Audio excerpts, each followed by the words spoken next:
اعوذ باللہ من الشیطان اللعین الرجیم بسم اللہ الرحمن الرحیم الحمد للہ الذی لا یبلغ مدحتہ القائلون ولا یحصی نعماءہ العادون الذی لا یدرکہ بعد الہمم ولا ینالہ غوث الفتن والصلاة والسلام علی خیر خلقہ واشرف بریتہ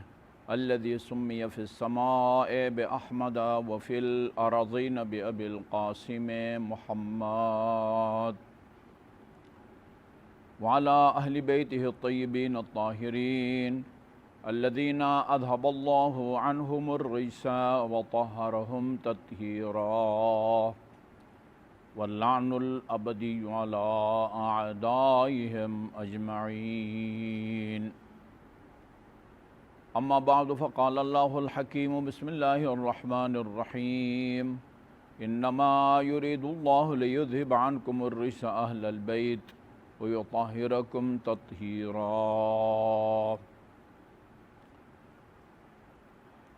محترم ناظرین و سامعین، اس ہفتے میں جیسے آپ خواتین حضرات متوجہ ہیں، متعدد مناسبتیں ہیں۔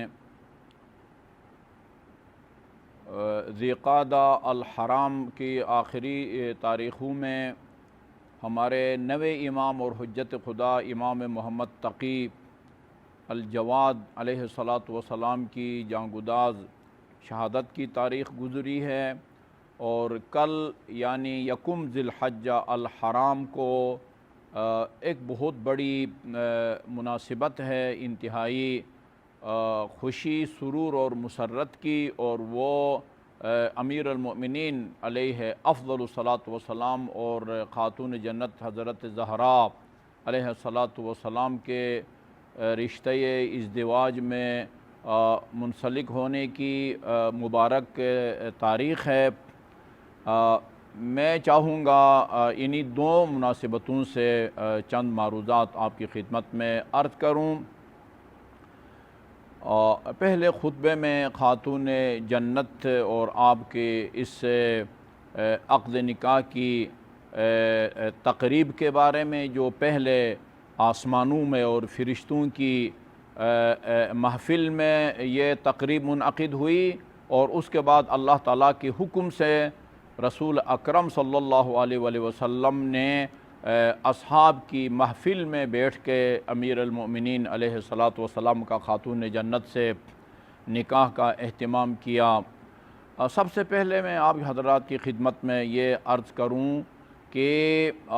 قرآنی آیات اور مستند اور سنت معتبرہ کی روشنی میں ہمیں اس حقیقت کو تسلیم کرنا ہے کہ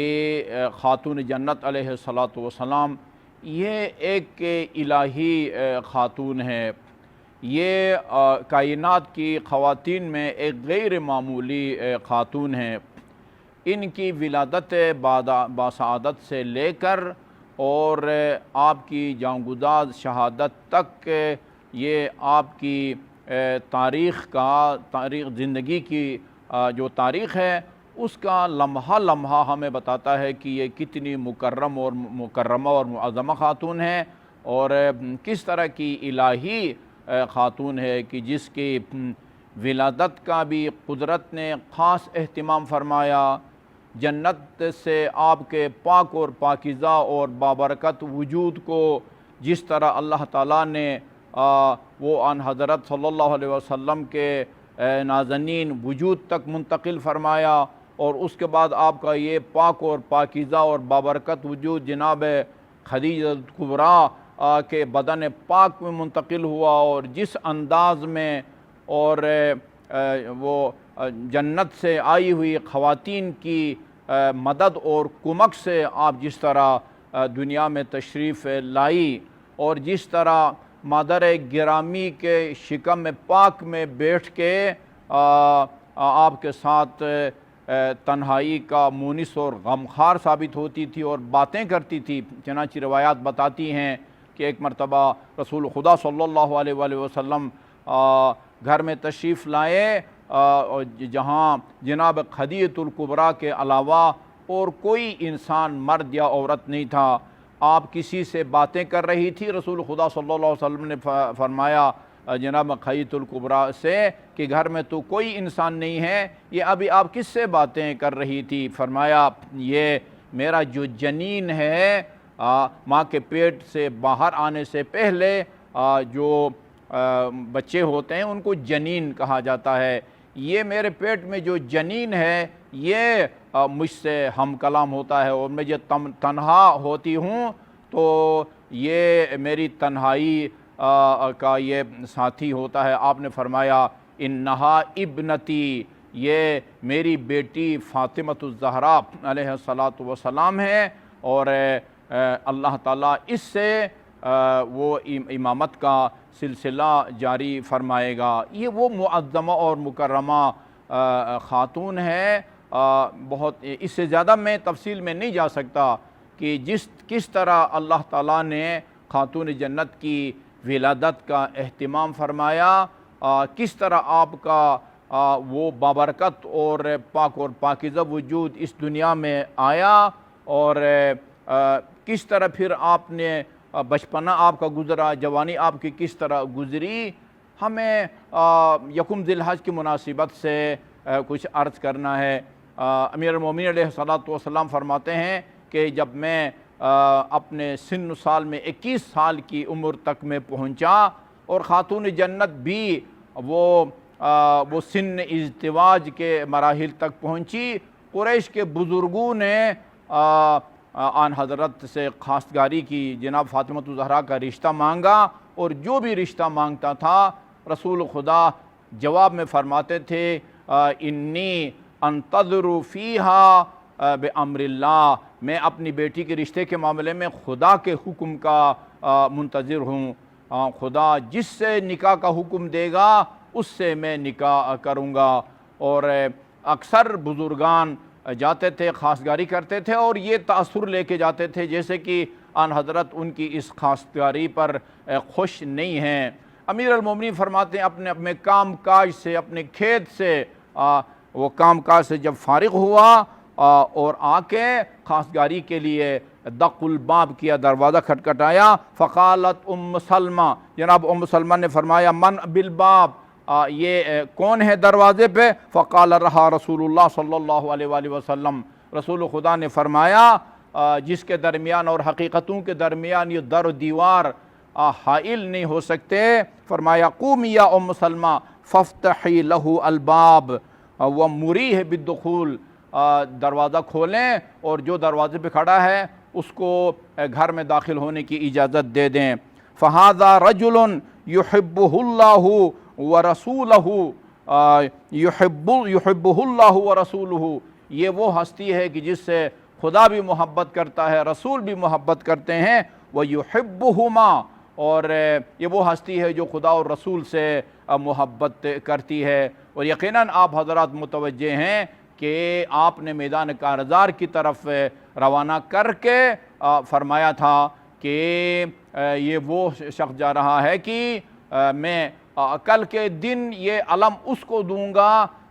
کہ جو خدا اور رسول سے محبت کرتا ہوگا، اور خدا اور رسول اس سے محبت کرتے ہوں گے۔ یہ امیر المومنین کا ترئی امتیاز ہے، یہ رسول خدا صلی اللہ علیہ وسلم کا دیا ہوا اعزاز یا تمغہ ہے کہ خدا اور رسول علی کے محبوب ہیں، اور علی خدا اور رسول کے محبوب ہیں۔ فقالت ام سلمہ فداک ابی و امی من هذا الذي تذكر فيه هذا وانت لم تره، وہ کون ان صفات کا حامل ہے کہ خدا اور رسول بھی اس سے محبت کرتے ہوں اور یہ خدا اور رسول سے بھی محبت کرتے ہوں، آپ نے تو وہ پشت در سے اس کو دیکھا بھی نہیں ہے۔ فقال مہ یا سلمہ هذا رجل ليس بالخرق ولا بالنزق، یہ کوئی عام آدمی نہیں ہے، هذا اخی وابن عمی واحب الخلق الی، یہ میرا بھائی ہے، میرا چچا زاد ہے، اور اس کائنات میں میرا سب سے محبوب ترین، میرے نزدیک سب سے زیادہ جس سے میں محبت کرتا ہوں وہ یہی ہے۔ ام سلمہ کہتی ہیں میں جلدی گئی اور میں دروازہ کھولا فَإِذَا أَنَا بِعَلِيِّ بْنِ أَبِي طالب، میں نے دیکھا کہ علی بن ابی طالب دروازے پہ کھڑے ہیں. فَدَخَلَ عَلَى رسول اللہ، اور فرمایا السلام علیکہ یا رسول اللہ ورحمۃ اللہ وبرکاتہ. رسول خدا نے فرمایا وعلیک السلام یا ابا الحسن اجلس، آپ نے بیٹھنے کا حکم دیا. فجلس علی بین ید رسول اللہ، امیر المومنین رسول خدا کے سامنے تشریف فرما ہوئے. ینظر الی الارض کانہ قصد لحاجۃ وہو یستحی ان یبینھا، آپ کے سامنے بیٹھے، امیر المومنین کی نگاہیں زمین پر مرکوز تھی اور اس طرح کا تأثر مل رہا تھا جیسے کوئی حاجت لے کے آئے ہیں، رسول سے کچھ مانگنے آئے ہیں، لیکن شرم و حیا کی وجہ سے اپنی حاجت کا اظہار نہیں کر پا رہے. وہ مطرق الی الارض، آپ نے سر اپنا جھکایا ہوا تھا. حیاء من رسول اللہ، رسول خدا سے شرم و حیا یا روب اور دبدبہ کی وجہ سے. فَأَكَأَنَّ النَّبِيَّ عَلِمَ مَا فِي نَفْسِ علی، گویا رسول خدا متوجہ ہوئے کہ علی کیا ارادہ یا قصد لے کے آیا ہے. فقال له یا ابا الحسن انی ارا انک اتیت لحاجۃ، ایسا معلوم ہوتا ہے جیسے کوئی تو حاجت لے کے آیا ہے، کسی کام سے آیا ہے. فقل حاجتک وابد ما فی نفسک، جو بھی حاجت لے کے آیا ہے اس کا اظہار کر. فکل حاجۃ لک عندی مقضیہ، تو مجھ سے جو حاجت بھی پیش کرے گا وہ تیری حاجت پوری کر دی جائے گی. فقال علی فداک ابی و امی، میرے ماں باپ آپ پر قربان ہوں. انک اخذتنی من عمک ابی طالب ومن فاطمہ بنت اسد، آپ نے اپنے چچا میرے والد گرامی حضرت ابو طالب علیہ السلام اور میری مادر گرامی فاطمہ بنت اسد سے آپ نے مجھے لیا، اپنے پاس بلایا. میں بچہ تھا.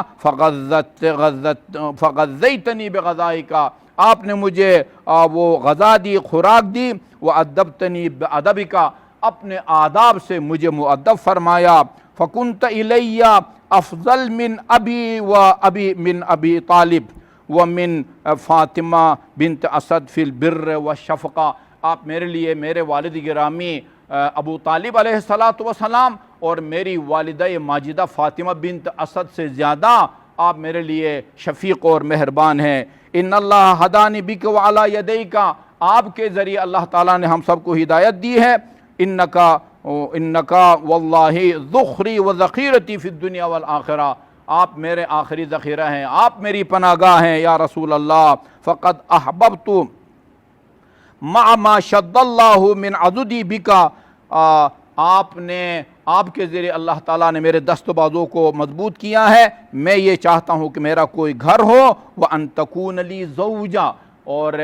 میرے گھر میں ہمسر ہو، کوئی زوجہ ہو. اسکن الیہا، جو میرے لیے سکون، راحت اور آرام کا باعث بنے. فقد اتیتک خاطبا راغبا، میں وہ خواستگاری لے کے آیا ہوں. اخطب الیک ابنتک فاطمہ فہل انت مزوجی یا رسول اللہ، کیا آپ یہ میری خواہش پوری کریں گے؟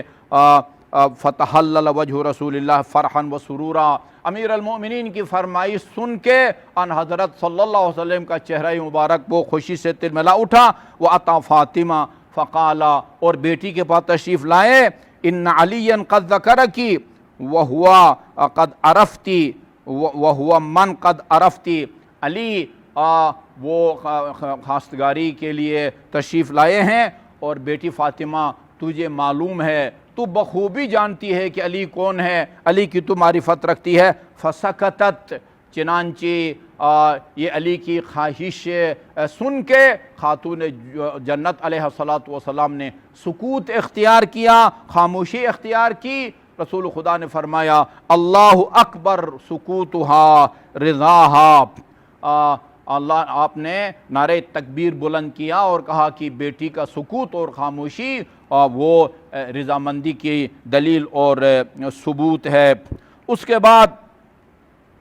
امیر المومنین قالت ام سلمہ فرماتی ہیں فرأیت رسول اللہ، یہ روایت تفصیل سے میں اس لیے عرض کر رہا ہوں محترم ناظرین و سامعین، اس کے اندر بہت سارے دروس ہیں، سبق ہیں، ہمیں ان سے استفادہ کرنا ہے. ام سلمہ فرماتی ہیں فرأیت رسول اللہ وجہ رسول اللہ یتحلل فرحا و سرورا، رسول خدا کے چہرہ مبارک پر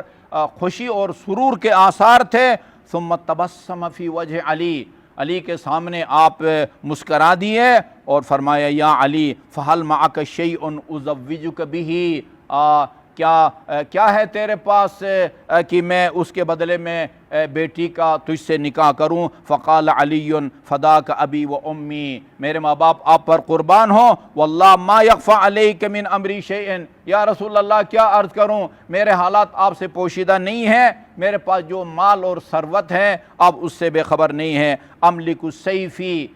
میرے اساسجات میں، بہت آج کل اساسجات کی بات ہوتی ہے، فلاں کے پاس ہے اتنے 100 تولہ سونا ہے، فلاں کے پاس اتنے 100 تولہ ہیں۔ فرمایا یا رسول اللہ میری کی ملکیت میں، میرے اثاثے میں ایک تلوار ہے، ایک زرہ ہے، اور ایک وہ